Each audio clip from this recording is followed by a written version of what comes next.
Hello बच्चों, चलिए प्रश्न को पढ़ते हैं। इसमें लिखा प्रकाश के ध्रुवण संबंधी ब्रूस्टर का नियम लिखिए। तो चलिए बच्चों, इस प्रश्न की मूल अवधारणा को हम देख लेते हैं। तो बच्चों, इस प्रश्न की मूल अवधारणा में हम समझ लेते हैं कि जब कोई प्रकाश इस प्रकार से दो पारदर्शी माध्यमों के अंतरा पृष्ठ पर टकराता है। बच्चों, उदाहरण के लिए मान लीजिए कि एक पारदर्शी माध्यम हमारा वायु है और दूसरा बच्चों हमारा कांच है। तो इस प्रकार से कोई बच्चों साधारण आध्रुवित प्रकाश जो है बच्चों इस प्रकार से टकराता है बच्चों यहाँ पर, और ये बच्चों हमारा अभिलंब हो गया। तो ये हमारा आपतन कोण आई हो गया बच्चों इस प्रकार से। तो बच्चों ये हमारा आध्रुवित प्रकाश होता है, जिसमें बच्चों वैद्युत जो वेक्टर के कंपन है वो तरंग के संचरण की दिशा के लंबवत तल में जो है बच्चों प्रत्येक दिशा में उपलब्ध होते हैं। इस प्रकार से बच्चों यहाँ पर देख लेते हैं, ये हमारा बच्चों आध्रुवित प्रकाश है।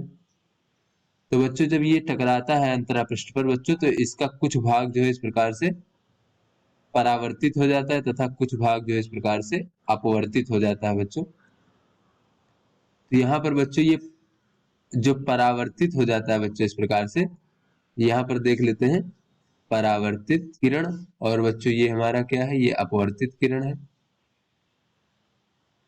तो बच्चों ये अपवर्तित किरण भी जो है आंशिक रूप से हमारी ध्रुवित हो जाती है इसमें अंतरा पृष्ठ से टकराने के बाद, और ये परावर्तित किरण भी आंशिक रूप से ध्रुवित हो जाती है। तो बच्चों ये परावर्तित किरण में ध्रुवित प्रकाश की मात्रा जो है इस बात पर निर्भर करती है कि ये दोनों माध्यमों के अंतरा पृष्ठ पर जो है कितने आपतन कोण पर आपतित हुई है। इस बात पर निर्भर करती है कि परावर्तित प्रकाश में ध्रुवित प्रकाश की मात्रा कितनी होगी। तो चलिए बच्चों इस प्रश्न को हल करते हैं, और बच्चों इसमें हम देख लेते हैं कि ब्रूस्टर का नियम क्या होता है बच्चों। तो यहाँ पर बच्चों हम देख लेते हैं कि जब दो पारदर्शी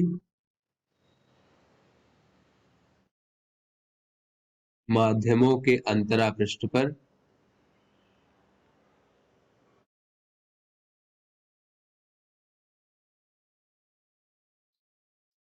कोई अध्रुवित प्रकाश टकराता है,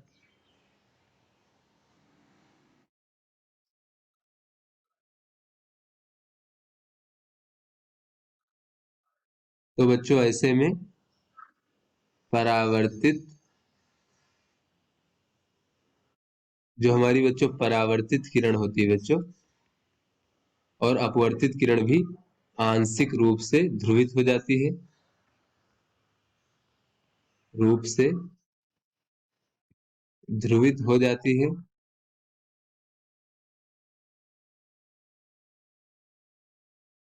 और बच्चों यहाँ पर देख लेते हैं कि ये जो हमारी परावर्तित किरण है बच्चों, परावर्तित किरण में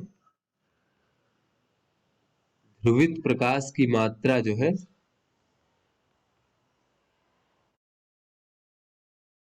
ये आपतन कोण पर निर्भर करती है बच्चों, कि जो आपतन कोण होगा उसी हिसाब से बच्चों इसमें ध्रुवित प्रकाश की मात्रा होगी। तो आपतन कोण आई पर निर्भर करती है।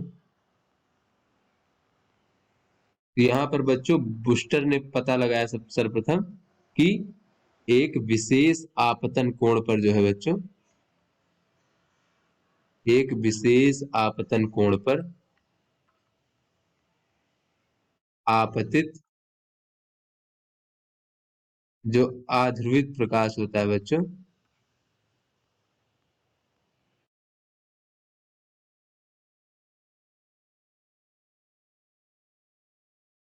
वो परावर्तन के पश्चात बच्चों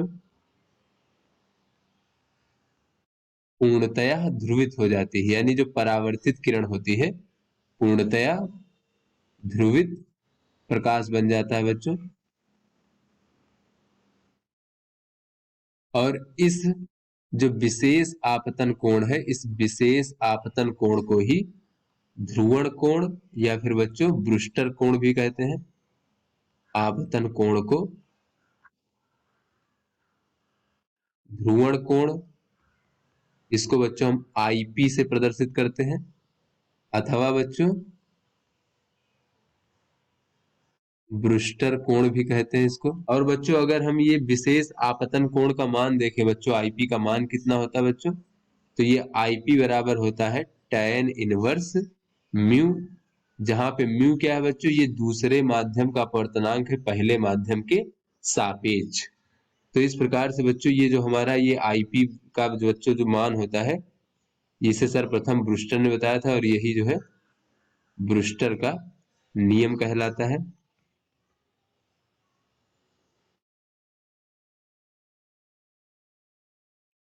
तो आशा करते हैं बच्चों ये आपको समझ में आ गया होगा। धन्यवाद।